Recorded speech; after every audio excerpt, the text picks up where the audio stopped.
ರೈತರು ರಸ್ತೆಯಲ್ಲಿ ಕುಳಿತಿರೋದನ್ನು ನೋಡಿ ನೋವಾಗ್ತಾ ಇದೆ.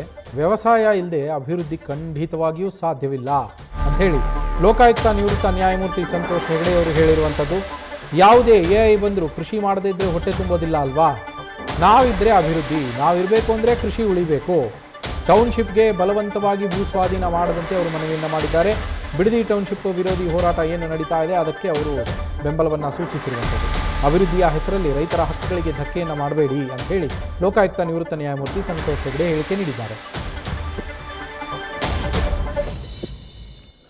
ಮತ್ತೆ ತಿನ್ನಕ್ಕೆ ಏನಿಲ್ಲದಿದ್ರೆ ಪರದೇಶದಿಂದ ಖರೀದಿ ಮಾಡಬೇಕಾಗ್ತದೆ.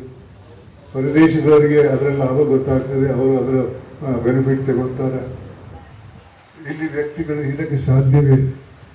ವ್ಯವಸಾಯ ಇಲ್ಲದೆ ಇದ್ರೆ ಈ ಜೀವನ ನಡೆಸಕ್ಕೆ ಸಾಧ್ಯವೇ? ಅಷ್ಟು ಕೂಡ ಗೊತ್ತಿಲ್ಲ ಈ ನಿರ್ಧಾರಕ್ಕೆ ಬರುವವರಿಗೆ. ಅಂದರೆ ಬಹಳಷ್ಟು ಅನ್ಯಾಯವನ್ನ ನಾನು ಆಡಳಿತದಿಂದ ಕಂಡಿದ್ದೇನೆ. ಆದರೆ ಈ ಒಂದು ನಿರ್ಧಾರ ವ್ಯವಸಾಯ ಮಾಡುವವರ ಜಮೀನನ್ನ ಬೇರೆ ಕೆಲಸಕ್ಕೆ ಅವರಿಂದ ಖರೀದಿ ಮಾಡಿಕೊಂಡು ಬೇರೆ ಕೆಲಸಕ್ಕೆ ಕೊಟ್ಟರೆ ಮತ್ತು ನಮ್ಮ ಜೀವನ ಏನಾಗ್ತದೆ ಅನ್ನೋದನ್ನು ಕೂಡ ಯೋಚನೆ ಮಾಡದಂಥ ಅಧಿಕಾರದಲ್ಲಿರುವವರನ್ನ ಯಾಕೆ ನಾವು ಚುನಾಯಿಸಬೇಕು? ಬಂದ್ಗಳೇ, ನಾನು ಜಾಸ್ತಿ ಮಾತಾಡಕ್ಕೆ ಹೋಗಲ್ಲ, ಯಾಕಂದರೆ ನನ್ನನ್ನು ಮನೆಯಿಂದ ಬಿಡಕ್ಕೆ ಕೂಡ ನಾನು ಹೆಂಡತಿ ಹೋಗಲಿಲ್ಲ. ಆದರೆ 3 ಗಂಟೆಗೆ ವಾಪಸ್ ಬರ್ತೇನೆ ಅಂತ ಹೇಳ್ಬಿಟ್ಟು ಬಂದಿದ್ದೇನೆ ನಾನು. ಆದರೆ ಒಂದು ಭರವಸೆ ಕೊಡ್ತೇನೆ, ನಾನು ಇದ್ದಷ್ಟು ದಿನ ನಿಮ್ಮ ಜೊತೆ ನಾನಿದ್ದೇನೆ.